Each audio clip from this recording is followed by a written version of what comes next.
Daredevil Born Again was disappointing. Stop moving your stupid mouth and get out! Hey, let me explain. I really had high hopes for this. I said in my episodes 1 and 2 review that the show started out strong and gave us good setups for what could come next, but I also said it could go either way. It was unfortunate because there really were some amazing fucking moments throughout this whole season, but they were far and few in between some clunky surface level filler. It felt like panning for gold in a muddy river. And there's really only one reason for it: the two teams. For the uneducated, which is probably none of you, this show had two very different teams work on it. The original team that shot the majority of the season before Kevin Feige realized the show was going to be shit, and the second team that primarily reworked the first episode and shot the last 2 episodes. And this created a very disconnected experience. We did start out strong with a unique enough vision and setups, but then spent a month week to week slogging through the old team's work before it was all brought back around in the end to the new team's work. Much of the bulk of this season is spent on Fisk rising to power while being told what to do by these lackeys, with a strange take this seriously but also it's funny vibe, and Matt on this will he won't he back and forth on whether or not he should be Daredevil again. I mean, he's given example after example as to why he should put the suit back on, but it isn't until episode 6 out of 9 that he finally puts on the costume. This felt like we spent a month running in circles until we finally got to episodes 8 and 9 when the new team's work kicked in. It felt like that scene from The Wolf of Wall Street where they take the old drugs and they're just kind of waiting for them to kick in. And then when they finally did, even though it was way better than the middle part of this season, it was so disconnected from the rest of the season that it was jarring. Yes, if you're aware of the change over the creative teams, you can explain why this tonal whiplash occurs. But to a general audience who doesn't follow every little detail of what happened during this show's development, you get an underwhelming majority with a decent yet obviously different ending, and that's not fair. And honestly, there's really only one thing I want to talk about primarily, and it's not a deep dive on scenes of the show because there are so many other people who have already done this. No, I want to talk about the comments I've been seeing on Facebook, Instagram, and YouTube. See, it's one thing to understand the creative team change and know that the new team only had so much to work with to course correct, which they really did the best that they could, and I do believe that Season 2 under their lead will be leagues better than this.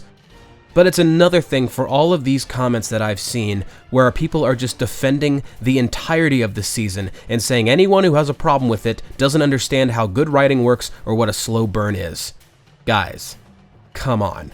How in the hell can you possibly compare this to the OG? Did we watch the same show? How can you think that this writing is on par with that of Daredevil seasons 1 or 3? Oh, you just don't get what a slow burn is. You don't understand what good character drama is. You just want to see Daredevil punch people. You don't care about good tension and stakes. Okay, first of all, the OG managed very well to balance character drama and action scenes. That's kind of Daredevil's whole thing. It's clear, however, that the first creative team was trying to separate this version of Matt from the Netflix Matt, all with standard Disney Plus show basic level writing, which also made the moments of gore kind of weird. I mean, I give props to Disney for allowing this kind of graphic violence, and yeah, this was pretty cool. But when you go from episodes like, the plucky little adventure with Miss Marvel's dad, all with cringe jokes, and then immediately cut to scenes of violence that's on par almost with The Boys, well, then I get the sense that you didn't understand what made the OG so good.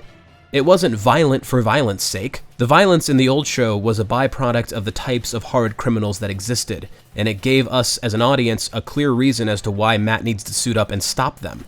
Kind of like Batman, He's not the hero the city needs, but the one it deserves because Gotham is a shithole. And calling us stupid because we wanted to see Daredevil fight more often in a show called Daredevil? I mean, I don't know what else to say to that. I see all these comments of people complaining about Daredevil not being in costume that much, and most of the responses are, again, you don't understand a slow burn, you don't know what good writing is, you can't appreciate character drama. Really? Have you watched Severance? You see, the worst thing I could have done while watching Daredevil Born Again week to week was also binging Severance finally at the same time. That show is nothing but character drama, and it's one of the most popular shows out right now, so you can't say that people are incapable of enjoying a well-written character drama. That show literally has one fight scene in the only 2 seasons that currently exist. The rest of it is just characters figuring out the situations they're in, and then what to do about it, while also telling a compelling story with really interesting themes and moral issues based on the nature and the social structure of their world.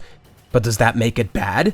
It's fucking amazing. And maybe you're thinking, well, it's not fair to compare Severance to Daredevil Born Again. And you're right, it isn't fair, but it should be. because I would compare Severance to the OG Netflix Daredevil. But the new team is here now, okay? And season 2 will be better. So stop whining and just wait for season 2. Just wait for season 2. It'll be better in season 2. Motherfucker, I waited 7 years for this shit. Why couldn't season 1 have been good also? How by the balls does Marvel have you that you're already defending a season that isn't even out yet? Yes, Kevin Feige did make the right call by firing the old team and bringing in the new one, but it shouldn't have come to that.